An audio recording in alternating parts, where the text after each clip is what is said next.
செலுத்துகிறோம். கர்த்தாவே, இந்த காலை வேளையில ஆண்டவரே உடைய ஆராதனைக்காக கடந்து வந்திருக்கிற உடைய பிள்ளைகளை ஆண்டவரே அப்பா ஒரு விசை ஆண்டவரே அப்பா உடைய பாதத்துல தருகிற ஆண்டவரே அப்பா என்ன விண்ணப்பத்தோடு ஆண்டவரே என்ன நோக்கத்தோடு ஆண்டவரே மெசோத்தரிக்கிறோம் அப்பா உடைய பாதப்படியில வந்திருக்கிறாங்க என்பதை நீங்க அறிந்திருக்கிறீங்கப்பா. ஆண்டவரே நோக்கத்தையும் ஆண்டவரே விருப்பத்தையும் நிறைவேற்றுகிற தேவன் நீர் அல்லவோ சுவாமி. ஆண்டவரே ஆராதனை துவக்கம் முதல் முடிவு வரைந்து உடைய கிருபை இருக்கட்டும். வர இருக்கிற ஒவ்வொருவரை துரிதமாய் அழைத்து வாங்கப்பா.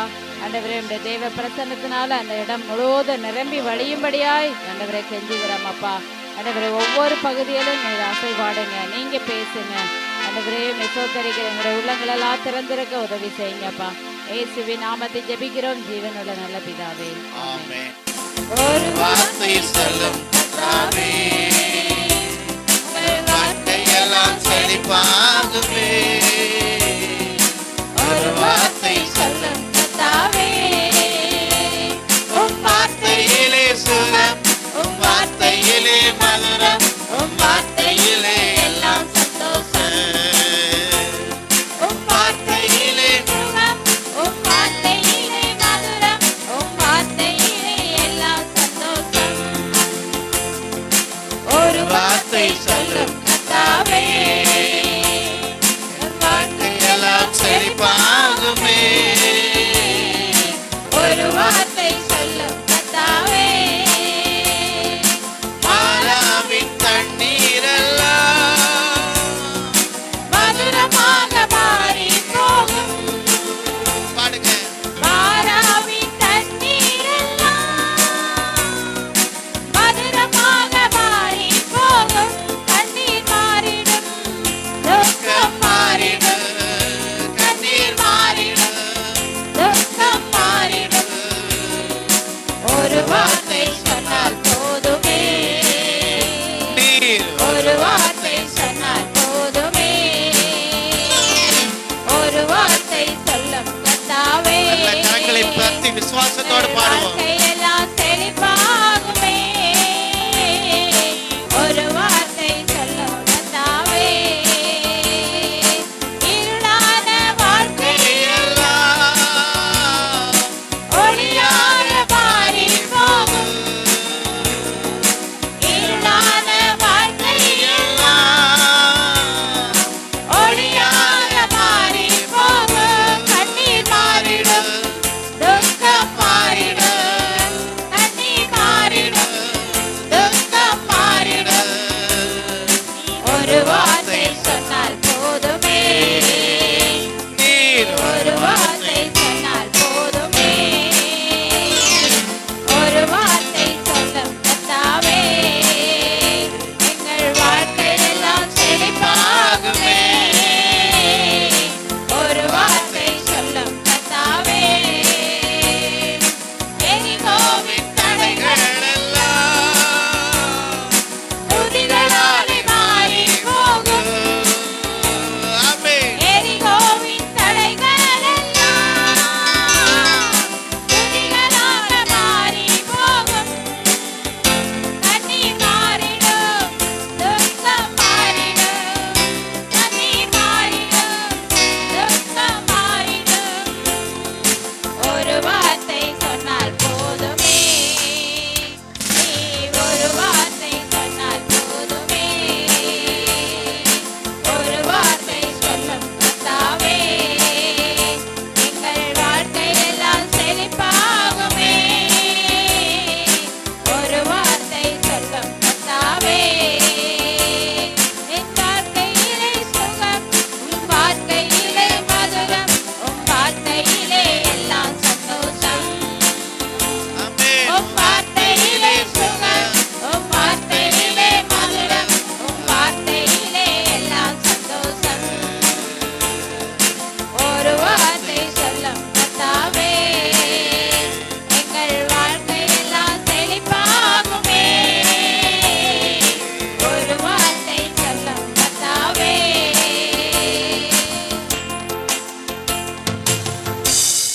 சொல்லப்பட்டிருக்கிறது, தேவன் நமக்கு அடைக்கலமும் பலனும் ஆபத்து காலத்திலே அனுகூலமான துணையுமானவர். சொல்லலாமா? தேவன் நமக்கு எப்படி இருக்கிறாரா? அடைக்கலம். இரண்டாவது என்னது? பலன். மூன்றாவது ஆபத்து காலத்துல அனுகூலமான துணைமான.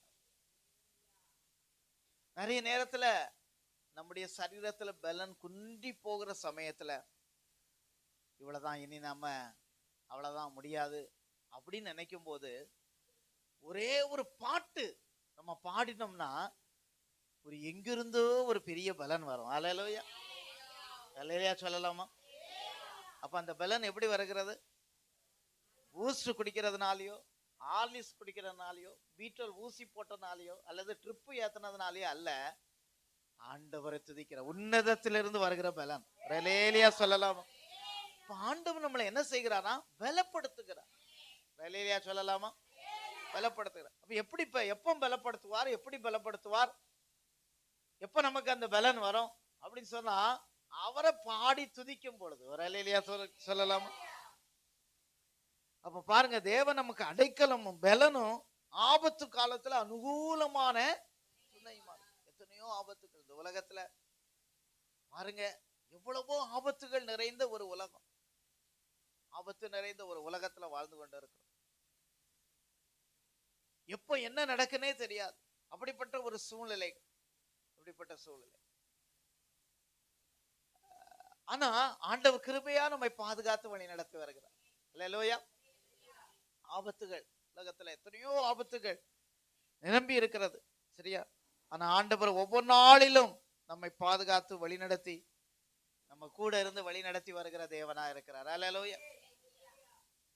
இந்த வாரத்துல செய்தித்தாளெல்லாம் வந்த ஒரு செய்தி, அமெரிக்கா தேசத்துல பல ஆண்டுகளுக்கு முன்புதான் ஒரு வாலிப பிள்ளை, அவங்க வீட்டுல ரொம்ப யாரும் இல்லை, தனிமையில தான் இருக்கிறாங்க. நல்ல பாடக்கூடிய ஒரு பிள்ளை, ஒரு கிறிஸ்டியன் பிள்ளை தான். அப்போ வேலையெல்லாம் முடிச்சு வீட்டுக்கு வராங்க. இன்னும் ஒரு 2 நாள் கிறிஸ்மஸ். 23ஆம் தேதி அவங்க உட்காந்து டிவியை பார்த்துட்டு அந்த சோபா செட்ல உட்காந்து கிறிஸ்மஸுக்கான அந்த கிஃப்ட்டுகள்லாம் என்ன செய்துட்டு இருக்காங்க? பார்சல் பண்ணிக்கிட்டே இருக்கிறாங்க. அப்படி பார்சல் பண்ணிட்டு இருக்கும் போதே திடீர் ஹார்ட் அட்டாக் வந்து அப்படியே உயிர் போயிடுச்சு. வேற யாரும் வந்து பார்க்கல, சரியா? பக்கத்து வீட்டுல பாக்குறாங்க. வீட்டுல பார்க்கும்போது அந்த பிள்ளை அப்படி உட்கார்ந்துருக்கு. முன்னாடி என்ன ஓடிட்டு இருக்கு? டிவி. அப்ப எல்லாரும் என்ன நினைப்பாங்க?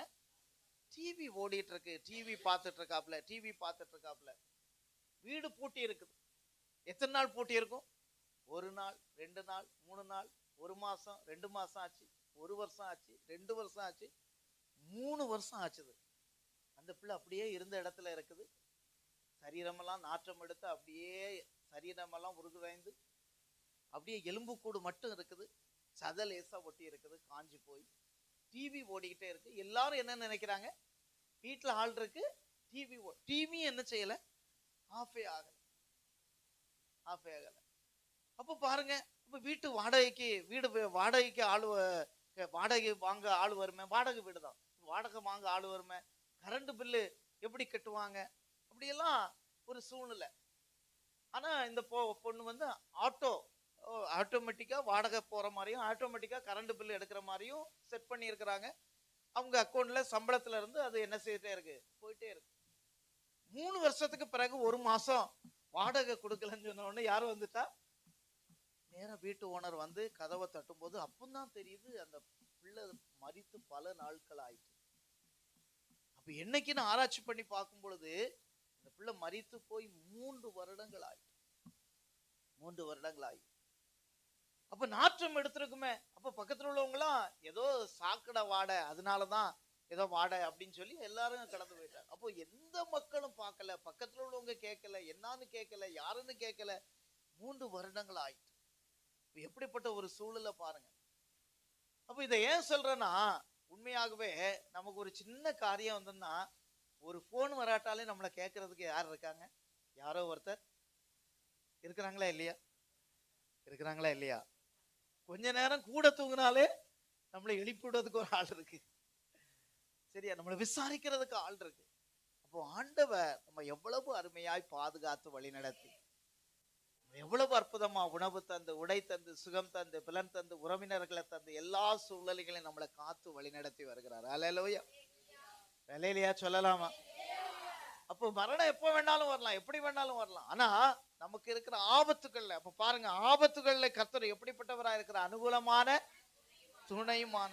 அங்க பார்க்கிறோம் அடுத்த வசனம், ஆகியால் பூமி நிலை மாறினாலும் மலைகள் நடு சமுத்திரத்திலே சாய்ந்து போனாலும். சரியா? அப்ப பூமி நிலை மாறினாலும், பூமியுடைய நிலை மாறி போனாலும், மலைகள் நடுச்சமுத்திரத்திலே விழுந்து போனாலும், அவைகள் சாய்ந்து போனாலும், அதன் ஜனங்கள் கொந்தளித்து பொங்கி அதன் பெருக்கினால் பர்வதங்கள் அதிர்ந்தாலும், எவ்வளவு பிரச்சனை வந்தாலும் சிலர் நிம்மதியா தூங்குவாங்கல்ல. இவ்வளவு பிரச்சனை குடும்பத்துல நடக்கு, நிம்மதியா தூங்கிட்டு இருக்கீங்க அப்படின்னு நம்ம கேட்போம் பாத்தீங்களா? அத மாதிரி கர்த்தர் நமக்கு என்ன தருகிறாரா? ஒரு ஆறுதலை தருகிறார். அல்லேலூயா. அப்ப எவ்வளவோ கொந்தளிப்புகள் நம்மளை சுற்றி தேசத்துல பல காரியங்கள் வந்தாலும் நாம என்ன செய்ய வேண்டாம்? பயப்பட வேண்டாம். ஏனென்று சொன்னால் ஒரு நதி உண்டு, அது நீர்க்கால்கள் தேவனுடைய நகரத்தையும் உன்னதமானவர் வாசம் பண்ணுகிற பரிசுத்த ஸ்தலத்தையும் சந்தோஷிப்பிக்கும். அப்ப நமக்கு ஒரு நதி இருக்கிறது. அல்லேலூயா. அப்ப அதுதான் என்ன நதி? ஜீவ நதி. அல்லேலூயா. பரிசுத்த ஆவியாகிய ஜீவ நதி நமக்குள்ளாக வரும் பொழுது, பரிசுத்த ஆவியானவர் நமக்குள்ள தங்கி இருக்கும் பொழுது, பரிசுத்த ஆவியா நமக்குள்ளாக பாய்ந்து வடிவாரானால் நம்ம என்ன உண்டு? நீர்க்கால்களின் ஓரமா என்ன சரியா? ஒரு நதி உண்டு, நீர்க்கால்களில் தேவனுடைய நகரத்தையும் உன்னதமானவர் வாசம் பண்ணுகிற பரிசுத்த ஸ்தலத்தையும் சந்தோஷிப்பிக்கும். அப்போ நமக்கு எந்த கவலையும் இல்லை, கவலையும் இல்லை. ஆண்டவர் அப்படி அபிஷேக தைலத்தினால் நம்மை நிரப்பி நம்மை நடத்துகிற தேவனா இருக்கிறார். அது மட்டும் இல்ல, தேவன் அது நடுவில் இருக்கிறார், அது அசையாது. அதிகாலையில் தேவன் அதற்கு என்ன செய்வாரா? சகாயம் பண்ணுவார், சகாயம் பண்ணுவார். அப்ப அதிகாலையில பாருங்க, அதிகாலையில காக்காவுக்கும் குருவிகளுக்கும் எல்லா பட்சிகளுக்கும் ஆண்டவர் என்ன கொடுக்கிறாரு? ஆகாரத்தை கொடுக்கிறார். நல்லையா சொல்லலாமா? எப்படியோ ஒரு விதத்துல ஆண்டவர் ஆகாரத்தை ஒவ்வொரு விதங்கள்ல என்ன செய்கிறார்? போஷிக்கிறார், கொடுக்கிறார், ஆகாரத்தை கொடுக்கிறார். பாருங்க, அப்போ ஆண்டவர் உண்மையாகவே ஸ்தோத்திரம் ஆகாரத்தை கொடுக்கிறார். நமக்கும் ஆண்டவர் நம்மையும் போஷித்து வழி நடத்த போதுமானவராக இருக்கு. நல்லையா சொல்லலாமா? அது மட்டுமல்ல, 7வது வசனம் சொல்கிறது, சேனைகளின் கர்த்தர் நம்மோடு இருக்கிறார், யாக்கோபின் தேவன் நமக்கு உயர்ந்த அடைக்கலம். இந்த அதிகாரத்துல இந்த சங்கீதத்துல 3 முறை சேனைகளின் கர்த்தர் நம்மோடு இருக்கிறார், யாக்கோபின் தேவன் நமக்கு உயர்ந்த அடைக்கலம், உயர்ந்த அடைக்கலம் என்று சொல்லப்பட்டிருக்கிறது. அல்லேலூயா. அப்போ ஆண்டவர் he is a high shelter. ஆண்டவர் நமக்கு உயர்ந்த அடைக்கலமாக இருக்கிறார், அவர் நமக்கு உயர்ந்த பாதுகாப்பாக இருக்கிறார், நமக்கு தஞ்சமாக இருக்கிறார். அப்ப இன்றைக்கு நம்ம ஆண்டவருடைய முகத்தை நோக்கி பார்த்தோமானால் அவரிடத்துல இருந்து நமக்கு அடைக்கலம் உண்டு. அல்லேலூயா.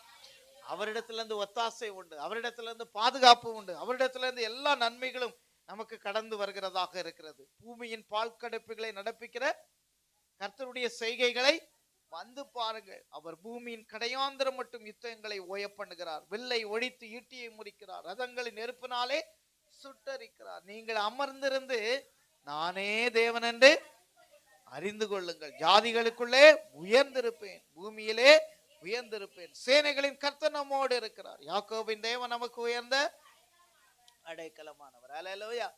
அப்ப நாம ஸ்தோத்திரம் ஏதோ ஒரு நெருக்கம் பிரச்சனை வரும்போது கொந்தளிக்க தேவையில்லை, கவலைப்பட வேண்டிய தேவையில்லை, அதைரியப்பட வேண்டிய தேவையில்லை, அவிசுவாசமா இருக்க வேண்டிய தேவையில்லை, அமர்ந்து இருப்போம். அல்லேலூயா.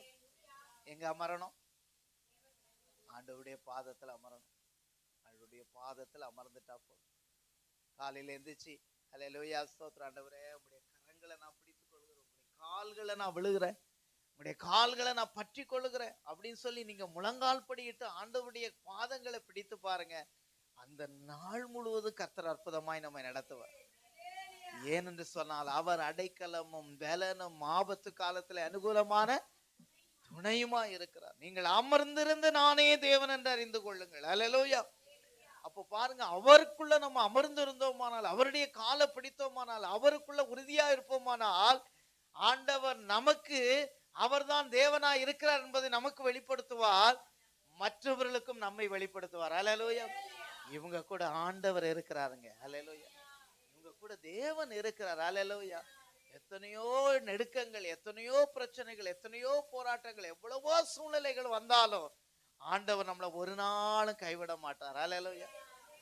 ஆண்டவர் நம்மளை உயர்த்தி நடத்தி கொண்டே போவார். அல்லேலூயா. ஆண்டவருடைய பாதுகாப்பின் கரம், கிருபையின் கரம், வல்லமையின் கரம், அபிஷேகத்தின் கரம் நம்மை ஒரு நாளும் விட்டு விலகாது ஆண்டவர் நிச்சயமாய் நம்ம நடத்தி கொண்டு போவார். அல்லேலூயா. அல்லேலூயா. என் வாழ்க்கையில அதை நான் ஒவ்வொரு நாளும் அனுபவிச்சுட்டு இருக்கேன். இந்த வாரத்துல கூட ஒரு போலீஸ் ஸ்டேஷன்ல இருந்து எனக்கு ஒரு கால் வந்துச்சு.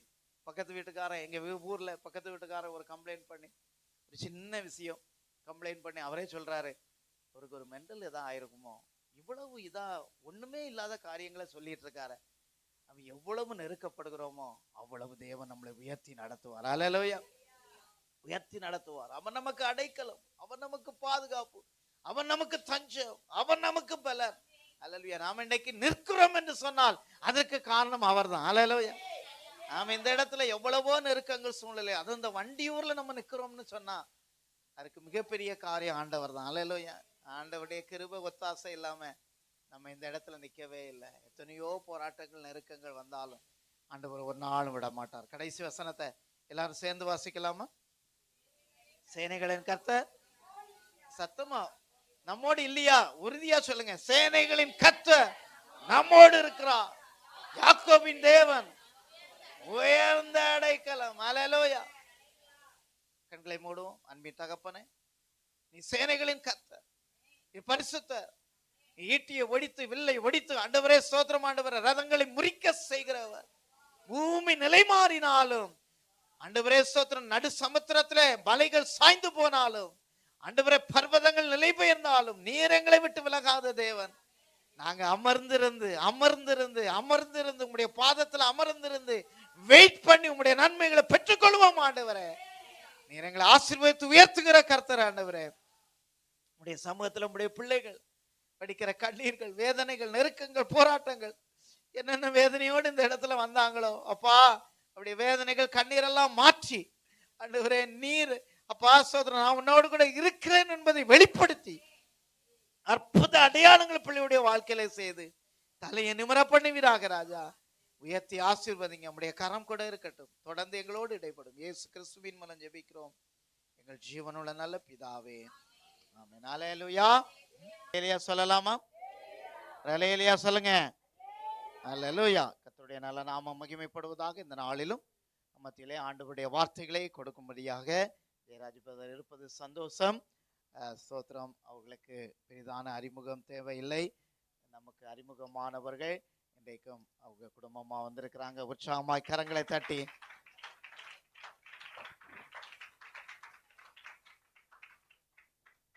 ஹல்லேலூயா, ஹல்லேலூயா. இந்த நாளிலும் செய்திக்கு ஆதாரமாக ஏசாயா 27வது அதிகாரம் 6வது வசனம். ஏசாயா 27வது அதிகாரம் 6வது வசனம். எல்லாரும் எடுத்தாச்சா? 27வது அதிகாரம் 6வது வசனம். யாக்கோபு வேர் பற்றி இஸ்ரவேல் பூத்து காய்த்து உலகத்தை பலனால் நிரப்பும் நாட்கள் வரும். அல்லேலூயா, அல்லேலூயா. மறுபடி வாசிப்போமா? யாக்கோபு வேர் பற்றி இஸ்ரவேல் பூத்து காய்த்து உலகத்தை பலனால் நிரப்பும் நாட்கள் வரும். அல்லேலூயா. தகப்பனே உமக்கு நன்றி சுவாமி. நீங்க எங்களோடு கூட பேசுங்கப்பா. இந்த வார்த்தையின் மூலம் இடைப்படுங்கப்பா. உம்முடைய நாம மாத்திரம் மகிமைப்படட்டும். வந்திருக்கிற எல்லாரும் கூடயும் நீங்க பேசணும்ப்பா. நீங்க மகிமைப்படுங்க. இயேசுவின் நாமத்தில் கஞ்சி கேட்கிறோம் நல்ல பிதாவே. ஆமென். ஹல்லேலூயா, ஹல்லேலூயா. அப்பா யார பார்த்து சொல்றாரு தெரியுமா? பிள்ளைகளாகிய நம்மளை பார்த்து சொல்றாரு. ஏப்பா நீ வேறுபட்டுருவப்பா, நீ பூத்து குலுங்குவப்பா, காய்த்து கனி கொடுப்பப்பா. ஹல்லேலூயா. அந்த நாட்கள் வரப்போகுது, அந்த நாட்கள் வரப்போகுது. ஹல்லேலூயா, ஆமென். நல்லா கவனிங்க.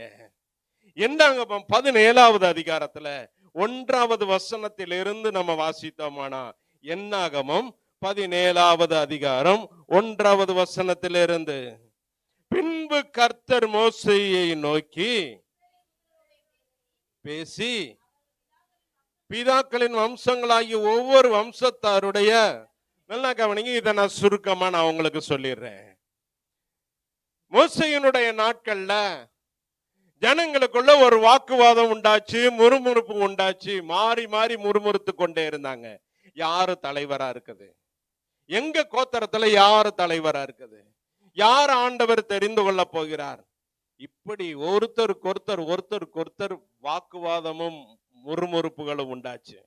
அப்ப ஆண்டவர் சொல்லுகிறாரு, அப்பா உங்ககிட்ட இருக்கிறது 12 கோத்திரம். இந்த கோத்திரத்திற்கு ஒவ்வொருவனுக்கும் ஒவ்வொரு கோலாக, உலர்ந்து போன போல காய்ந்து போன கோலு அவங்க கையில பிடிச்சிருப்பாங்க. பாத்தீங்களா, இந்த ஆடு மேய்க்கிறவங்க எல்லாம் பிடிச்சிருப்பாங்கல்ல, சில பேர் ஊண்டு கோலா பயன்படுத்துவாங்க. அந்த மாதிரி கோலு ஒவ்வொருத்தர் பேருக்கும் ஒவ்வொரு கோல் வேணும்பா. 12 கோத்திரம்னா 12 கோலை கொண்டு வா அப்படின்னு சொல்லி சொன்ன உடனே எல்லாரும் கொண்டு வந்து கொடுத்தாங்க.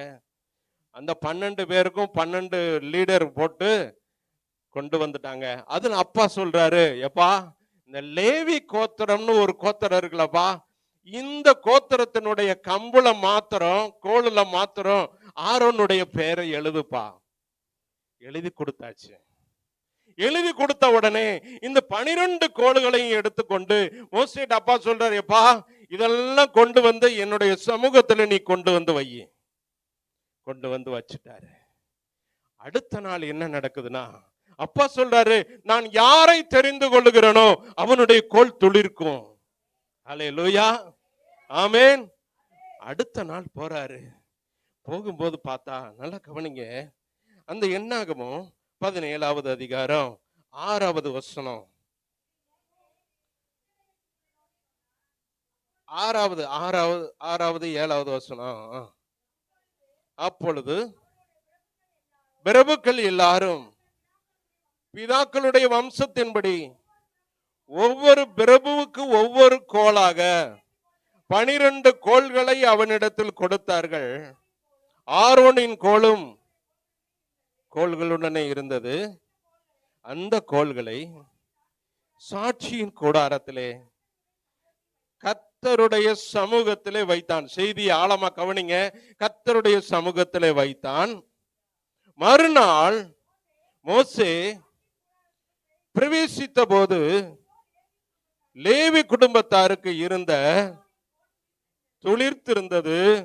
அது துளிர் விட்டு பூ பூத்து வாதுமை பழங்களை கொடுத்தது. அல்லேலூயா. நல்ல கவனிங்க, இதனுடைய செய்தியின் ஆழம். ஆவியானவர்கிட்ட கேட்கிறேன், எப்பா இதற்கு காரணம் என்ன? நல்லா கவனிங்க. 12 கோலை கொண்டு போய் உள்ள வைக்கிறாரு. அடுத்த நாள் காலையில போய் மோசே பார்க்கிறாரு. பார்த்துட்டு என்ன செய்யறாரு, 10 கோலை எடுக்கிறாரு. எடுத்து கொண்டு போய் ஒவ்வொருத்தருக்கு கையிலையும் கொடுக்கிறாரு. ஒரு கோலை மட்டும் கொண்டு வரல. நல்லா கவனிங்க, இது ஆவியானவர் எனக்கு வெளிப்படுத்தினதை நான் சொல்றேன். ஒரு கோலை மட்டும் கொண்டு வரல. காரணம் என்னன்னா, தேவ சமூகத்துல அந்த ஒரு கோல் மட்டும் எடுக்க வரல. என்னன்னா, அது அங்கேயே வேறு போட்டு கிளை விட்டு பூத்து காய்த்து பழங்களோட காணப்படுது. அல்லேலூயா, அல்லேலூயா. 10 கோலையும் கொண்டு வந்து 10 கோத்திரத்துக்காரங்கிட்டையும் கொடுத்துட்டு எல்லாரும் ஆச்சரியமா வெயிட் பண்றாங்க. கொஞ்சம் பாருங்க, நான் வாரேன். மோசே உள்ள போறாரு. அதை வேரோட புடுங்குறாரு. புடுங்கி கொண்டு வராரு. இந்த பாருங்க, இந்த கோலை பாருங்க. அல்லேலூயா, அல்லேலூயா, அல்லேலூயா. நல்லா கவனிங்க. இன்னைக்கு தேவ பிள்ளைகளாகிய நம்ம என்னதான் ஒரு உலர்ந்து போன எலும்பாய் காணப்பட்டாலும், உலர்ந்து போன வாழ்க்கையாய் காணப்பட்டாலும், உயிரற்ற, நல்லா கவனிங்க, உயிரில்லாத சாராளுடைய கற்பத்தையே, செத்து போன கற்பத்தையே உயிர்ப்பித்த தெய்வம், மரித்து 4 நாளாகி நாறி போன அந்த லாசருவின் கல்லறையில சென்று லாசருவை உயிர்ப்பித்த தெய்வம், அந்த உலர்ந்து போன கோலை வேறுவிட செய்தார், துளிர்க்க செய்தார், பூக்க செய்தார், கனி கொடுக்க செய்தார். இவரைத்தான் நீங்களும் நானும் ஆராதிக்கிறோம். அல்லேலூயா, ஆமென். என் வாழ்க்கை முடிஞ்சு போச்சுங்க, என் வாழ்க்கை இதோட முடிஞ்சிருச்சுங்க, இல்லங்க, இனிமேல் தான் உங்க வாழ்க்கை ஆரம்பிக்குது. அல்லேலூயா. ஆமென். உங்க வாழ்க்கை தேவ சமூகத்துல வேர்விடும் போது நீங்கள் பூத்து காய்த்து பலன் கொடுப்பீங்க. எப்படி பலன் கொடுப்பீங்க? நல்லா கவனிங்க. எப்படி பலன் கொடுப்பீங்க? முதலாவது மற்றவர்களுக்கு பலன் கொடுப்பீங்க, உங்க குடும்பத்துக்கு பலன் கொடுப்பீங்க. அடுத்து தேசத்துக்கே பலன் கொடுக்கும்படியா யோசேப்பை ஆண்டவர் எடுத்து பயன்படுத்தினது போல உங்களையும் என்னையும் ஆண்டவர் பயன்படுத்துவார். அல்லேலூயா. ஆமென். அப்பாவுடைய வாக்குத்தத்தம் மாறாதுங்க, மாறாது. சரி, கனி ஏன் கொடுக்கல? அந்த 10 பேர் கோல் மட்டும் ஏன் துளிர் விடல? ஏன் கனி கொடுக்கல? திருப்புவோமா? அதே ஏசாயா 27வது அதிகாரம், அதே ஏசாயா 27வது அதிகாரம் 1வது வசனத்திலிருந்து வாசித்தோமானா, அக்காலத்திலே கர்த்தர் லிவியாதான் என்னும் நீண்ட பாம்பை, லிவியாதான் என்னும் கோணலான சர்ப்பத்தையே கடிதும் பெரிதும் பலத்ததுமான பட்டயத்தால் தண்டிப்பார். நல்லா கவனிங்க, எல்லாருக்கும் இது புதுசா இருக்கு. லிவியாதான் என்னும் பாம்பு. நல்லா கவனிங்க. டிராகன் பார்த்திருக்கீங்களா? டிராகன் படம் பார்த்திருக்கீங்களா? சைனாவிலேயோ, சைனா தானா, சைனாலேயோ, சைனால அதை ஒரு சிம்பிளா வச்சிருக்கிறாங்க. அது ஒரு டிராகன் படம். அதை போலதான் இது கோணலுமானலான ஒரு சர்ப்பம். இந்த சர்ப்பம் பயமுறுத்தக்கூடியது. இதை குறித்து யோபு அழகா சொல்றாரு. திருப்புவோமா? யோபு 41வது அதிகாரம் 1வது வசனம். யோபு 41வது அதிகாரம் 1வது வசனம். லிவியாதானே, உன்னை நான் பிடிக்க கூடுமோ? அதன் நாக்கை நீ விடுகிற கயிற்றினாலே பிடிக்க கூடுமோ? அடுத்து 33வது வசனம், 34வது வசனம். பூமியின் மேல் அதற்கு ஒப்பானது ஒன்றுமில்லை, நிர்பயமாயிருக்க உண்டு பண்ணப்பட்டது, மேன்மையானதெல்லாம் அற்பயமா எண்ணுகிறது, ராஜாவா இருக்கிறது. நல்லா கவனிங்க.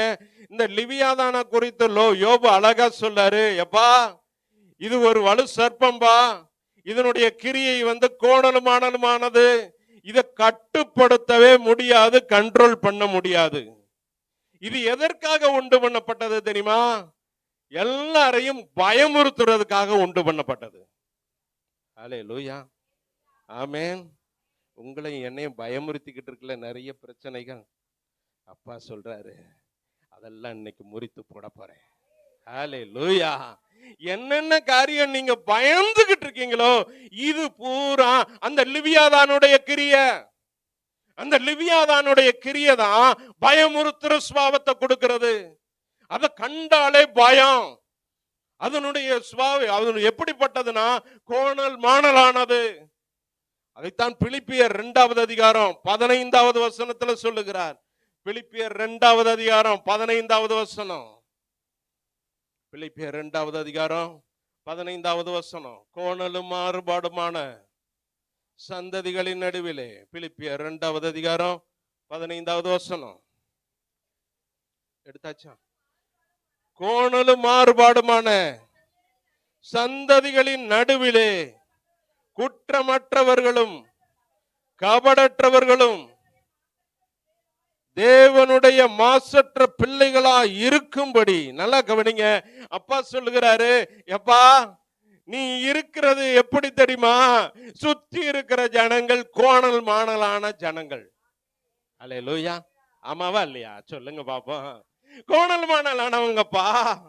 இவங்களுக்கு ஒவ்வொருவருக்கும் ஒவ்வொரு சுபாவம் இருக்கு. ஏன் அப்படி உண்டாக்குறாங்கன்னா, இவங்க மனுஷரை தெய்வமா வணங்குறாங்கப்பா. சில பேரு தங்கள் கையின் கிரியைகளை தெய்வமா வணங்குறாங்கப்பா. அல்லேலூயா, ஆமென், அல்லேலூயா. இவங்களுடைய கிரியைகள் எல்லாம் வித்தியாசமா இருக்கும்பா. இவங்களுடைய செயல்கள் எல்லாம் வித்தியாசமா கோணல் மாணலா போகும். நீ கோணல் மாணலான மாறுபாடுள்ள சந்ததிகள் நடுவுல தான் நீ வாசம் பண்ற. நீ வாசம் பண்ணுகிற இடம் கோணல் மாணலான ஒரு காரியத்தின் நடுவுல தான் நீ இருக்கிற. இந்த காரியத்துல நீ இருந்தாலும் குற்றமற்றவர்களும் கபடற்றவர்களுமாய் தேவனுடைய மாசற்ற பிள்ளைகளாய் நம்ம வளரணும். அல்லேலூயா, ஆமென். என்னதான் நம்மளை சுத்தி கோணல் மாணலான வழிகளை கொண்டு மாறுபாடுள்ள ஜனங்கள் காணப்பட்டாலும் நம்முடைய வாழ்க்கை ஒரு குற்றமற்ற வாழ்க்கையாய், ஒரு கபடற்ற வாழ்க்கையாய், ஒரு மாசில் சுத்தமான ஒரு வாழ்க்கையாய் நம்முடைய வாழ்க்கை காணப்படணும். ஹல்லேலூயா, ஹல்லேலூயா. இந்த லிவியாதானுடைய கிரியைகள் இதுதான். இந்த லிவியாதானுடைய கிரியைகளை ஆண்டவர் அழித்து போடுவேன்னு சொல்லி வாக்கு கொடுத்திருக்கிறார். ஹல்லேலூயா, ஆமென். தொடர்ந்து வாசிப்போமா? ஏசாயா 27வது அதிகாரம், 27வது அதிகாரம் 2வது வசனத்தை வாசிப்போம். அக்காலத்திலே, நல்லா கவனிங்க, இந்த லிவியாதான் இன்னும் நம்மளை பயமுறுத்துகிற கிரியைகளை, இந்த கோணல் மாணலான கிரியைகளை, இந்த சர்ப்பத்தின் கிரியையுள்ள காரியங்களை, அது எப்படி இன்னொரு குணம் என்ன தெரியுமா? அது தந்திரம் உள்ளது, அது வஞ்சிக்கிற கிரியை உள்ளது. இன்னைக்கு தேவ பிள்ளைகளாகிய நம்ம வேறுபற்றி எழும்ப முடியல அப்படின்னா காரணம் என்னன்னா அந்த தந்திரம், அந்த தந்திரம். ஏன்னா ஆதியாகமம் 3வது அதிகாரம் 13வது வசனத்தை நம்ம வாசித்தோமானா, ஆதியாகமம் 3வது அதிகாரம் 13வது வசனம். அப்பொழுது தேவனாகிய கர்த்தர் ஸ்திரியை நோக்கி என்ன என்றார்?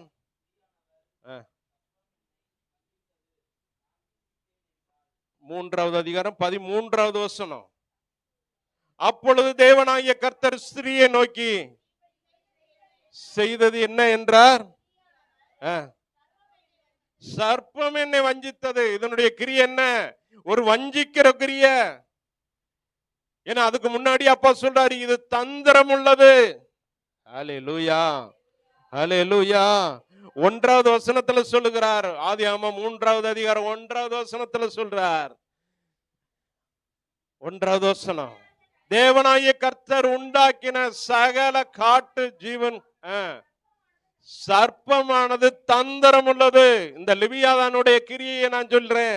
முதலாவது அதனுடைய இது சுபாவம் தந்திர குணமுள்ள சுபாவம். இதனுடைய சுபாவம் வஞ்சிக்கிற சுபாவம். தேவ பிள்ளைகள் வேறுபற்ற விடாதபடி தடை செய்கிற கிரியைகள் இந்த தந்திரத்தினால வளபிடிக்கிறான். வஞ்சிக்கிற கிரியைகள் காணப்படுதுன்னா அவங்க முன்னேறவே முடியாது, வளர முடியாது, வேறுபட முடியாது, பூக்க முடியாது, கனி கொடுக்க முடியாது. ஹல்லேலூயா, ஆமென். பிசாசின் தந்திரங்களுக்கு நம்ம எதிர்த்து நிக்கணும். ஹல்லேலூயா. யோசுவா தேவ பிள்ளைகளை நடத்தி செல்லுகிறார். நடத்தி சொல்லும் போது ஒரு ஆயி பட்டணத்தை சுதந்திரிக்க முடியல. ஜனங்கள் பின்னிட்டு திரும்பி விழுந்துடுறாங்க. யோசுவா தேவ சமூகத்துல கலங்குறாரு. ஆண்டவர் சமூகத்துல மன்றாடி கேட்கிறாரு, ஏப்பா ஏன்பா இது நடந்துச்சு? ஏப்பா ஆகான்னு ஒருத்தன் உங்களுக்கு இருக்காம்பா. அவன் என்ன பண்ணிட்டான் தெரியுமா? பொன் பாலத்தை ஈச்சித்து வஞ்சித்து பண்டம் பாடிகளுக்குள்ளே பகிர்ந்து கொண்டாம்பா. இந்த வஞ்சிக்கிற கிரியை உள்ள இருக்குமானா எந்த ஒரு காரியத்திலையும் நம்ம வெற்றியை சுதந்திரிக்க முடியாது. ஹல்லேலூயா, ஆமென், ஹல்லேலூயா. நல்ல கவனிங்க, தேவ பிள்ளைகளை செக் வைக்கிறது அதுலதான் வைப்பான். ஹல்லேலூயா, ஆமென். மல்கியாவுல சொல்றாரு, மல்கியா 3வது அதிகாரம் 8வது வசனத்துல சொல்றாரு, எப்பா நீங்க என்ன எதுல வஞ்சித்தீங்க தெரியுமா? காணிக்க கொடுக்கறதுலயும் தசம பாகத்திலையும் தானே. தசம பாகம் எதுக்குங்க? நீங்களும் நானும் வளர்றதுக்கு தாங்க அது. ஹல்லேலூயா, ஆமென். இன்னைக்கு 10 ரூபா கொடுத்தீங்கன்னா ஆண்டவர் நாளைக்கு 1000 ரூபா கொடுப்பாருங்க. உங்களுக்கு வளர்ச்சி உண்டாகும். அந்த 1000 ரூபாயில நீங்க 100 ரூபா கொடுத்தீங்கன்னா 1,00,000 ரூபாய் உங்க கையில கிடைக்கும். அந்த ₹1,00,000 கொஞ்சம் நீங்க ₹1,00,000 நீங்க காணிக்க கொடுத்தீங்கன்னா அப்படியே வளர ஆரம்பிக்கும். உங்களை வாளாக்காமல் தலையாக்குவதே ஆண்டவருடைய தீர்மானம், திட்டாதுதான். ஹல்லேலூயா. நம்ம வேர் விடணும், நம்ம பூக்கணும், நம்ம காய் கொடுக்கணும், கனி கொடுக்கணும், உலகத்தை பலனால் நிரப்பணும்னா இந்த வலு சர்ப்பத்தின் கிரியைகள் நம்மிடத்துல காணப்படவே கூடாது. ஹல்லேலூயா. ஆமென். இந்த லிவியாதனுடைய தந்திரம் அதுதான். தந்திர குணம் உள்ளது, வஞ்சிக்கிற கிரியை உள்ளது. நல்லா கவனிங்க. ஒரு பயமுறுத்துகிற சுபாவம் உள்ளது. இதனுடைய சுபாவம் இருக்குமானா ஒரு நாளும் நம்ம முன்னேற முடியாது. இதை உடைக்கணும். அப்பா சொல்றாரு, நான் தன் பட்டயத்தால என் பிள்ளைங்க என் சமூகத்துல வந்து நிற்கும் போது பட்டயத்தால அவைகளை கொன்று போடுவேன். அல்லேலூயா. கொன்னு போட்டுட்டு என்ன செய்வாராம்? ஏசாயா 27வது அதிகாரம் 2வது வசனம். ஏசாயா 27வது அதிகாரம் 2வது வசனம். அக்காலத்திலே நல்ல திராட்சை ரசத்தை தரும் திராட்சை தோட்டம் உண்டாகும், அதை குறித்து பாடுங்கள். அடுத்து, கர்த்தராகிய நான், நல்லா கவனிங்க, கர்த்தராகிய நான் அதை காப்பாற்றி அதற்கு தண்ணீர் பாய்ச்சி ஒருவரும் அதை சேதப்படுத்தாதபடிக்கு இரவும் பகலும் காத்துக் கொள்வேன். ஹல்லேலூயா. நம்ம அப்பா யார் தெரியுமா? உங்களையும் என்னையும் இரவும் பகலும் பாதுகாக்கிற தெய்வம். ஹல்லேலூயா. அப்பா சொல்றாரு, எப்பா என் பிள்ளைகளை நான் இனிமே பாதுகாக்கிறவர், என் பிள்ளைகளை நான் கரம் பிடித்து நடத்துகிறவர் நான் தான். ஒருத்தரும் இனிமே என் பிள்ளைங்க மேல கை வைக்க முடியாது. என் பிள்ளைகளை சுற்றிலும் நான் அக்கினிமிதலாய் இருக்க போறேன். என் பிள்ளைகளுக்கு விரோதமா எந்தெந்த நாவுகள் எழும்புதோ அதையெல்லாம் மதமாக்க போகிறேன். அல்லேலூயா. ஆமென். ஒரு வழியா உங்களுக்கு எதிராக வருவாங்க, 7 வழியாய் ஓடி போவார்கள். அல்லேலூயா. ஆமென். நம்ம என்ன செய்யணும்? அப்பாவுடைய சமூகத்துல வேறு விட்டவர்களாய் காணப்படணும். ஹல்லேலூயா. ஆமென். ஒரு நாள் நம்மளை சுத்தி நடக்கிற கோணலும் மாறுபாடுமான சந்ததிகள் நடுவுல அவங்களுக்கு ஏற்ற மாதிரி நம்ம போயிடக்கூடாது. ஒரு குற்றமற்ற வாழ்க்கை, ஒரு கரை இல்லாத வாழ்க்கை, ஒரு மாசு இல்லாத பரிசுத்தமான வாழ்க்கை வாழணும். ஹல்லேலூயா. ஆமென். ஹல்லேலூயா. தேவ பிள்ளைங்க இப்படி வாழணும். ஹல்லேலூயா. இதைத்தான் அப்பா விரும்புகிறாரு. அப்படி வாழ ஆரம்பிச்சிட்டோம்னா நம்மை தொடுகிற யாவரும் அவருடைய கண்ணின் மணியை தொடுகிறார்கள். ஹல்லேலூயா. ஆமென். உங்களுக்கு எனக்கு அப்பா இந்த ஒரு பாக்கியத்தை கொடுக்க விரும்புகிறாரு. ஏப்பா நீ சாதாரணமான ஆள் இல்லப்பா, நீ சாதாரணமான ஆள் இல்ல, நீ வேறுபட்டணும்பா, நீ பூக்கணும்பா, நீ காய்க்கணும்பா, நீ உலகத்தையே பலனால நிரப்பணும்பா. ஹல்லேலூயா. ஹல்லேலூயா. நீங்க சொல்லலாம், என்னங்க என்னால என் குடும்பத்துக்கே பிரயோஜனம் இல்ல, என்னால என் சொந்தங்களுக்கு பிரயோஜனம் இல்ல. நல்லா கவனிங்க. என்னைக்கு தேவ சமூகத்துல உங்களை முழுமையாய் அர்ப்பணிச்சிட்டீங்களோ அன்னைக்கு உங்களுடைய வேறு போட ஆரம்பிச்சிடும். ஹல்லேலூயா. நல்லா கவனிங்க. சில மரங்கள் எப்படி தெரியுமா? நல்ல கனி கொடுக்கிற விருட்சங்கள்லாம் உடனே மேல எந்திரிக்காது. நீங்க என்னதான் நட்டி வச்ச உடனே முதலாவது வெளியில ஒண்ணுமே தெரியாது, வெளியில ஒண்ணுமே தெரியாது. என்ன நான் நட்டினது நட்டின மாதிரியே இருக்கு நீங்க நினைக்கலாம், நீங்க நினைக்கலாம். ஆனா என்ன நடக்கும் தெரியுமா? மறைமுகமாய் கீழே வேறு போடும், கீழே வேறு போடும், கீழே வேறு போட்டு ஒரு நாள் வரும் மேலே எந்திரிக்கும். ஹல்லேலூயா. ஏன்னா அப்பாவுடைய செயலே அமைதியா இருந்து காரியத்தை நடத்துகிற தெய்வம், அமைதியா இருந்து காரியத்தை நடத்துகிற தெய்வம். ஆதியாகமம் 1வது அதிகாரத்துல இருந்து நீங்க வாசிச்சு பாத்தீங்கன்னா அமைதியில வெறுமையில இருந்துதான் காரியத்தை உருவாக்குகிறார். அமைதியா தான் ஒவ்வொரு காரியமா செய்து வருகிறார். ஹல்லேலூயா. ஆமென். ஆதாமுக்கு ஏற்ற துணை எப்படி உண்டாச்சு? ஆதாமுக்கே தெரியாது, ஆதாமுக்கே தெரியாது. அவனுக்கு அயர்ந்த நித்திரைய கொடுத்துட்டாரு, ஒண்ணுமே தெரியாது. ஆபரேஷன் பண்றாரு, ஒரு எலும்பை ஒடிக்கிறாரு, அதை உருவாக்குறாரு. ஹல்லேலூயா, ஆமென்.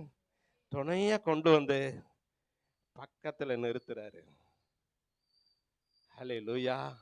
நல்லா கவனிங்க, என்னைக்கு என்ன தேவைன்றது அப்பாவுக்கு தெரியும். உங்களுக்கு இன்னைக்கு என்ன தேவைங்கிறது அப்பாவுக்கு தெரியும். ஹல்லேலூயா, ஆமென். ஒவ்வொரு நாளுக்கு வேண்டிய கிருபைகள் அப்பாவுக்கு தெரியும். நீங்க தான் அப்பாவுடைய சமூகத்துல முழங்கால் போடணும். அப்பா, அந்த ஆரோனுடைய கோலை போல என்னுடைய சரீரத்தை, என்னுடைய குடும்பத்தை உம்முடைய கரத்துல அர்ப்பணிக்கிறேன்ப்பா. நாங்க வேறுவிடணும்பா. யாக்கோபின் சந்ததிக்கு அந்த சொன்ன அந்த வாக்குத்தத்தம் எங்க மேல, எங்க குடும்பத்து மேல, எங்க சந்ததிகள் மேல வந்து நிறைவேறணும்பா. ஹல்லேலூயா, ஹல்லேலூயா. நம்ம தாங்க அந்த வாஞ்சையா கேட்கணும். கேட்கும்போது நமக்கு விரோதமாய் கிரியை செய்ற அந்த லிவியாதனுடைய கிரியைகளை பூரா அதமாக்குவார். ஹல்லேலூயா, ஆமென். என்னதான் உங்களை பரியாசம் பண்ணாலும் சரி, நிந்திச்சாலும் சரி, அமைதியா இருங்க. மாறுத்தரம் பேச வேண்டாம். ஏற்ற நேரம் வரும், உங்களோட கூட கர்த்தர் இருக்காருங்கிறத அவங்களே உணர்ந்து கொள்ளுவாங்க. ஹல்லேலூயா. நீங்களும் நானும் ஆராதிக்கிற தேவன் ஜீவனுள்ள தேவன். ஹல்லேலூயா, ஆமென். செத்து போன சரீரத்தை உயிர்ப்பித்த தெய்வம், உலர்ந்து போன எலும்புகளை உயிரடைய செய்யக்கூடிய தெய்வம். கொண்டு போய் வச்ச அந்த 12 கொள்ள ஆரோனுடைய கோல் மட்டும் ஜீவன் பெற்றது, வேர் போட்டது, துளிர் விட்டது, பூத்து காய்த்தது. ஹல்லேலூயா, ஹல்லேலூயா. இன்னைக்கு தேவ பிள்ளைகளாகிய நமக்கு அந்த பாக்கியத்தை ஆண்டவர் கொடுக்கிறார். ஹல்லேலூயா, ஆமென். நம்ம செய்ய வேண்டிய காரியம் அதுதான்.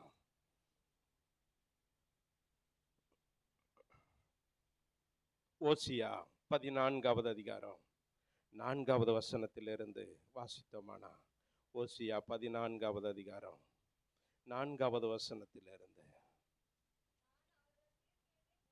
நான் அவர்கள் சீர்கட்டை குணமாக்குவேன், அவர்களை மனப்பூர்வமாய் சிநேகிப்பேன், என் கோபம் அவர்களை விட்டு நீங்கிற்று. அப்பா என்ன சொல்றாரு? நான் என் பிள்ளைகளுக்கு பனியை போல இருப்பேன், அவன் லீலி புஷ்பத்தை போல மலருவான், லீபனோனை போல வேரூன்றி நிற்பான். ஹல்லேலூயா, ஆமென். உங்களையும் என்னையும் அப்பா சொன்னது என்ன தெரியுமா? எப்பா, என் பிள்ளைகளுடைய வாழ்க்கை மேல நான் பனி போல காணப்படுவேன். என் பிள்ளைகளுடைய வாழ்க்கையில ஒரு நல்ல ஒரு வளர்ச்சியை உண்டு பண்ணுவேன். என் பிள்ளைங்க ஓங்கி வளரணும், அதுவும் போக நிலைச்சு நிக்கணும்னா, நல்லா கவனிங்க, ஒரு மரமானது நிலைச்சு நல்லா நிக்கணும்னா, எந்த காத்தடிச்சாலும் அது அசையாம நிக்கணும்னா என்ன செய்யணும்? கீழே நல்லா வேறுபடுக்கணும்.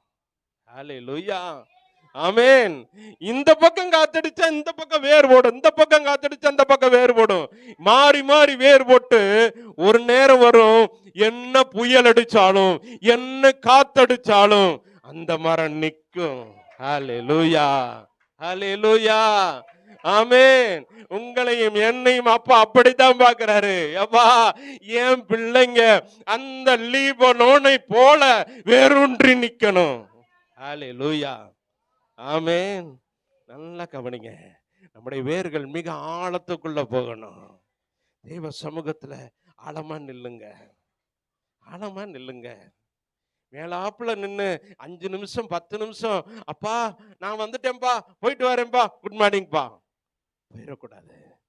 தேவ சமூகத்துல அதிகாலையில உட்காந்து, அப்பா இன்னைக்கு வேண்டிய கிருபை எனக்கு கொடுங்கப்பா, இன்னைக்கு வேண்டிய மன்னாவை எனக்கு கொடுங்கப்பா, இன்னைக்கு என் குடும்பத்தை நடத்த எனக்கு பலனை கொடுங்கப்பா, மற்றவங்களுக்கு முன்பாக இந்தந்த தேவைகளுக்கு நான் என்ன செய்யறது எனக்கு சொல்லி கொடுங்கப்பா, எனக்கு உதவி செய்யுங்கப்பான்னு சொல்லி தெய்வ சமூகத்துல உங்களை அர்ப்பணிக்கும் போது அப்பா உங்களை எழுப்புவாரு. அன்னைக்கு வேண்டிய கிருபைகளை உங்களுக்கு கொடுப்பாரு. ஒரு பைசா வீணான விரைய செலவு வராமல் உங்கள் குடும்பத்தை பாதுகாப்பார். ஹல்லேலூயா, ஹல்லேலூயா. நல்லா கவனிங்க. ஒரு வீணான விரைய செலவு வருதுன்னா உடனே யோசிக்கணும். ஒரு சின்ன சுகவீனம் பலவீனம் வருதுன்னா உடனே யோசிக்கணும். நேர போய் முழங்கால் போடுங்க. அப்பா, இன்னைக்கு நான் உங்க சமூகத்துல காத்திருக்காதது என்னுடைய குறை, என்னுடைய குற்றம், மன்னிங்கப்பான்னு சொல்லி கேளுங்க. ஹல்லேலூயா. இந்த கோணல் மாணலான கிரியைகள் நம்மிடத்துல இருந்து எடுபட்டு போகுமானா ஆண்டவர் மகிமைப்படுவார், நம்மளை வேறுவிட செய்வார். லீபனோனை போல வேரூன்றி நிற்க வைப்பார். ஹல்லேலூயா. இதுவரைக்கும் மற்றவங்களுக்கு முன்பாக நிக்க முடியாம இருக்கீங்களா? ஒரு நாள் வருங்க, உங்களை நிக்க வைப்பாரு, உங்களை நிக்க வைப்பாரு. யார் அவமானப்படுத்தினாங்களோ அவங்க முன்னாடி உங்க தலையை நிமிர பண்ணுவார். ஹல்லேலூயா, ஆமென். ஒவ்வொருத்தங்க பேசுற வார்த்தை இருக்கு பாத்தீங்களா, ஈட்டி குத்துற மாதிரி குத்துவாங்க. நல்லா கவனிங்க, கொஞ்சம் பொறுமையா இருங்க. நீங்க மாறுத்தரவு நீங்க பேசக்கூடாது. ஆண்டவர் அவங்களையே வாயினால பேச வைப்பார். ஹல்லேலூயா. நீங்க எங்க வேறு போடணும் தெரியுமா? தேவ சமூகத்துல தான் நீங்க போய் வேறு போடணும். ஹல்லேலூயா. அங்க போய் நீங்க வேறொன்றி நில்லுங்க. பெரிய பெரிய தேவ ஊழியர்கள் சொல்லுகிற வார்த்தையெல்லாம் என்ன தெரியுமா? ஒரு பால்யாங்கிசோன்னு சொல்லி கொரியாவுல பெரிய ஒரு தேவ மனுஷன், இத்தனையோ லட்சங்கள் கணக்கான ஆத்துமாக்கள் ஆதாயம் பண்ணின அந்த ஒரு தேவ மனுஷன், அவர்கிட்ட கேள்வி மேல கேள்வி கேட்டாங்களாம். ஐயா, உங்களுடைய ஊழியம் வளர்ந்ததற்கு என்ன காரணம்? ஒரே வார்த்தை, ஜெபம். ஹல்லேலூயா. நீங்க இவ்வளவு தூரம் ஆசீர்வதிக்கப்பட்டிருக்கீங்களே, காரணம் என்ன? ஜெபம். ஹல்லேலூயா, ஆமென். உதேச தலைவர்களே உங்களை தேடி வர்றாங்களே, காரணம் என்ன? ஜெபம். அவர் சொன்ன அத்தனை கேள்விகளுக்கும், அவங்க கேட்ட அத்தனை கேள்விகளுக்கும் ஒரே பதில், ஜெபம், ஜெபம், ஜெபம். ஹல்லேலூயா. நீங்களும் நானும் வேர் விட்டு வளரணும், உலகத்தை பல நாள் நிரப்பணும்னா நம்ம போட வேண்டியது ஒரே இடம், தேவ சமூகத்துல காத்திருந்து வேரூன்ற வேண்டியதுதான். ஹல்லேலூயா, ஆமென். அவங்க கால்கள் எப்படி இருக்குமா? சங்கீதம் 1வது அதிகாரத்துல நம்ம பார்க்கிறோம், அவன் நீர்க்கால்களின் ஓரமாய் நடப்பட்டு தன் காலத்திலே தன் கனியை தந்து இலையே உதிராதிருக்கிற மரத்தை போல இருப்பான். ஹல்லேலூயா. மேற்கொண்டு சொல்றாரு, அவன் செய்வது எல்லாம் வாய்க்கும். நீங்களும் நானும் செய்கிறது எல்லாம் வாய்க்கணும்னா தேவ சமூகத்துல வேறொன்றி நில்லுங்க. ஹல்லேலூயா, ஆமென். அப்பா சொல்றாரு, இந்த ஓசியால சொல்றாரு, நான் இஸ்ரவேலுக்கு 5வது வசனம், நான் இஸ்ரவேலுக்கு பனியை போல இருப்பேன், அவன் லீலி புஷ்பத்தை போல மலருவான், லீபனோனை போல வேறொன்றி நிற்பான். அடுத்த 6வது வசனம், ஓசியா 14:6, அவன் கிளைகள் ஓங்கி படரும். ஹல்லேலூயா, ஆமென். அவங்க வாழ்க்கையில எந்த ஒரு கிரியையும் தடை செய்ய முடியாது. அவங்களுடைய சந்ததிகள் வளர்ந்து பெருக ஆரம்பிக்கும். ஹல்லேலூயா, ஆமென். நல்லா கவனிங்க, ஆபிரகாமுக்கு அந்த ஆசீர்வாதத்தை தான் அப்பா கொடுத்தாரு. எப்பா, உன் சந்ததி வானத்து நட்சத்திரங்களை போலவும் கடற்கரை மணலை போலவும் நான் பெருக பண்ணுவேன். ஹல்லேலூயா. நீங்களும் நானும் கிளைகள் கொடுக்கணும், கிளை பிரான்சஸ் விடணும். ஹல்லேலூயா. நீங்க ஆசீர்வதிக்கப்படணும், உங்க சந்ததிகளும் ஆசீர்வதிக்கப்படணும், சந்ததியின் சந்ததிகளும் ஆசீர்வதிக்கப்படணும். ஹல்லேலூயா. நல்லா கவனிங்க, பிள்ளைகளுக்கு நம்ம ஆசீர்வாதத்தை சேர்த்து வைக்கணும், நம்முடைய சந்ததிகளுக்கு ஆசீர்வாதத்தை சேர்த்து வைக்கணும், ஒரு நாள் சாபத்தை சேர்த்து வைக்க கூடாது. ஹல்லேலூயா. ஆசீர்வாதத்தை சேர்த்து வைக்கணும். அவங்க சொல்லணும், அவங்க பிள்ளைங்க வந்து சொல்லணும், எங்க தாத்தா பாட்டி ரொம்ப பாக்கியம் உள்ள சாலிகள், அவங்களால தாங்க நான் ஆசீர்வாதமா இருக்கேன் சொல்லணும். அவங்களுடைய முழங்காலால தாங்க நான் ஆசீர்வாதமா இருக்கேன் சொல்லணும். ஹல்லேலூயா, ஆமென். அவன் கிளைகள் ஓங்கி படரும். அவன் அலங்காரம் ஒலிவ மரத்தினுடைய அலங்காரத்தை போலவும், அவனுடைய வாசனை லீபனோனுடைய வாசனையை போலவும் இருக்கும். ஹல்லேலூயா. ஆமென். ஒரு நறுமணம் வீசக்கூடிய பிள்ளைகளா நம்ம காணப்படணும். ஒரு நாள் நம்முடைய வாயிலிருந்து கெட்ட வார்த்தைகள் வரக்கூடாது, கெட்ட ஸ்பாவங்கள் வெளிப்படக்கூடாது, ஜென்ம ஸ்பாவங்கள் வெளிப்படக்கூடாது. ஹல்லேலூயா. இதுவரைக்கும் நம்முடைய ஜென்ம ஸ்பாவத்தை வெளிக்காட்டணும்னா இனிமே அது வேண்டாம். அந்த நாற்றம் எடுக்கிற வாழ்க்கை வேண்டாம், நாற்றம் எடுக்கிற ஜீவியம் வேண்டாம். நம்ம நறுமணம் உள்ளவர்களாய் காணப்படணும். ஹல்லேலூயா. ஆமென். உங்களை சபிக்கிறாங்களா, உங்க கண்ணுக்கு முன்னாடியே சபிக்கிறாங்களா, அவங்கள ஆசீர்வதிங்க, ஆசீர்வதிங்க. உங்களுக்கு தீமை செய்யறாங்களா, அவங்களுக்கு நன்மை செய்யுங்க, அவங்களுக்கு நன்மை செய்யுங்க. ஹல்லேலூயா. இதுதான் அப்பா நமக்கு கற்றுக் கொடுத்த பாடம். உங்களுக்கு சத்ருவா எழும்புறாங்களா, நீங்க உங்களை விழ வைக்கணும்னு நினைக்கிறாங்களா, அவங்களுக்கு தோழரா நீங்க மாறுங்க, சிநேகம் பண்ணுங்க. ஹல்லேலூயா. ஆமென். நல்லா கவனிங்க. இதுதான் அப்பா விரும்புகிறார். நம்முடைய சுபாவத்தை மாத்தணுங்க, நம்முடைய குணத்தை மாத்தணும். ஒரு நாளும் அந்த லிவியாதனுடைய கிரியைகளுக்கு நம்ம உடன்படக்கூடாது. கோணலுமானுமான கிரியைகள் நம்மிடத்துல காணப்படக்கூடாது. அப்பா வரப்போறாருங்க. ஒரு பரிசுத்த வாழ்க்கை வாழணும். இன்னைக்கு அப்பா வருவாரனா தேவ சமூகத்துல நம்ம சபையா நிக்கணும். ஹல்லேலூயா. ஆயத்தமா இருக்குமா, ஆயத்தமா இருக்குமா? ஹல்லேலூயா. ஆமென். ஒவ்வொரு நாளும் நம்ம ஜெபிக்கிற, காலையில ஜெபிக்கிற ஜெபம் அப்படித்தான் முடியணும். அப்பா எல்லாத்தையும் ஜெபிச்சு முடிச்சுட்டு கடைசியில ஒரு வார்த்தை, இன்னைக்கு உங்க வருகை இருக்குமானா உங்க வருகையில நான் காணப்படணும். ஹல்லேலூயா. உம்முடைய வருகையில நான் காணப்படணும்பா. ஒரு நாள் நான் கைவிடப்பட்டு போக கூடாதுப்பா. உங்க வருகையில நான் காணப்படணும். இந்த ஒரு வார்த்தை நம்முடைய ஜெபத்துல வரணும். ஹல்லேலூயா. ஹல்லேலூயா. நல்லா கவனிங்க. யாக்கோபு வேர் பற்றி இஸ்ரவேல் பூத்து காய்த்து உலகத்தை பலனால் நிரப்பும் நாட்கள் வரும். ஹல்லேலூயா. ஜெபிக்கும்படி எழுந்திருப்போமா, ஜெபிக்கும்படி எழுந்திருப்போம். ஆமென். ஹல்லேலூயா. தேங்க்யூப்பா, தேங்க்யூப்பா. ஆமென். உங்க கைகள் குறுகவில்லை, உம்மால் கூடாதது எதுவும் இல்லை. உங்க கைகள் குறுகவில்லை, உம்மால் கூடாதது எதுவும் இல்லை. உம்மால் கூடாதது எதுவும் இல்லை. தேங்க்யூப்பா. உம்மால் கூடாதது எதுவும் இல்லை. அப்பா உமக்கு நன்றி, நன்றி, நன்றி சுவாமி, நன்றி அப்பா.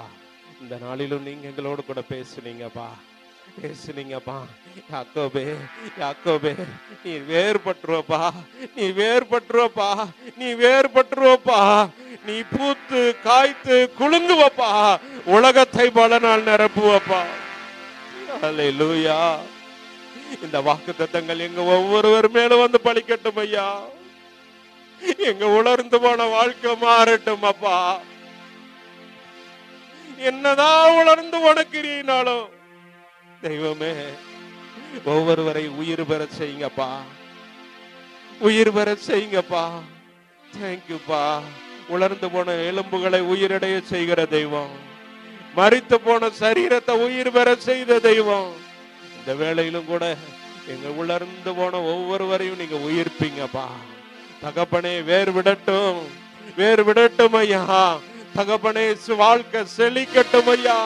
இதுவரை இருந்த காரியங்கள் எல்லாம் போகட்டும், பயமுறுத்துகிற சுபாவங்கள் நீங்கட்டும், லிபியானுடைய எல்லா காரியங்களும் நீங்கட்டும் அப்பா. தகப்பனே உமக்கு நன்றி சுவாமி, நன்றி அப்பா. உம்முடைய தெய்வீக பிரசன்ன மகிமை எங்கள் ஒவ்வொருவரையும் நேரப்பட்டோம். நீங்க ஆளுகை செய்யுங்கப்பா, நீங்க கரம் பிடித்து நடத்துங்க, குடும்பத்தை ஆளுகை செய்யுங்க. ஒவ்வொரு நாளும் கிருபையின் மேல் கிருபை சுதந்திரிக்க கிருபை செய்யுங்கப்பா. இயேசுவின் நாமத்தில் கெஞ்சி கேட்கிறோம் நல்ல பிதாவே. ஆமென். கர்த்தர் பேசுற நல்ல வார்த்தைகளுக்காக கரங்களை உயர்த்தி ஆண்டவரை மகிமைப்படுத்துவோம். ஹalleluya ஹalleluya. ஒரே ஒரு நிமிடம் சிந்தனை பண்ணி பார்ப்போம். ஹalleluya ஹalleluya. துதிக்கிறோம் ஆண்டவரே. கீழே வேர் பற்றுவதற்கு எங்களிலே காணப்படுகிற தடைகள் எல்லாம் மாற்றி போடுங்க ஆண்டவரே. தடைகள் மாறி போகட்டும் ஆண்டவரே.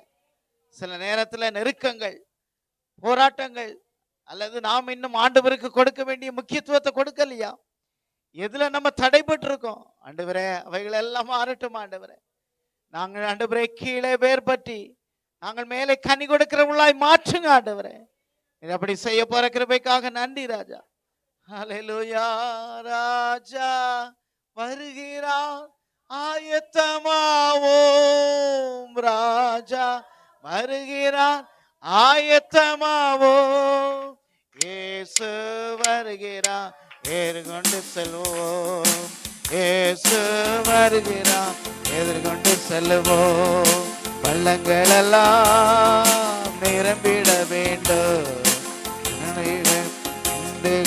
தகர்ந்திட வேண்டும். கோணலானவை நேராகணும், கரடானவை சமமாகணும். நல்ல கனிகொடா மரங்கள் எல்லாம் வெட்டுண்டு அக்கினியில் போடப்படும். நல்ல கனிகொடா வெட்டுண்டு அக்கினியில் போடப்படும். ராஜா வருகிறான், ஆயத்தமாவோம். ராஜா வருகிறான், ஆயத்தமாவோம். இயேசு வருகிறான், எதிர்கொண்டு செல்வோம். நம் இயேசு வருகிறான், எதிர்கொண்டு செல்வோம். பள்ளங்கள் எல்லாம் நிரம்பிட வேண்டும், மலைகள் குன்றுகள் தகர்ந்திட வேண்டும்.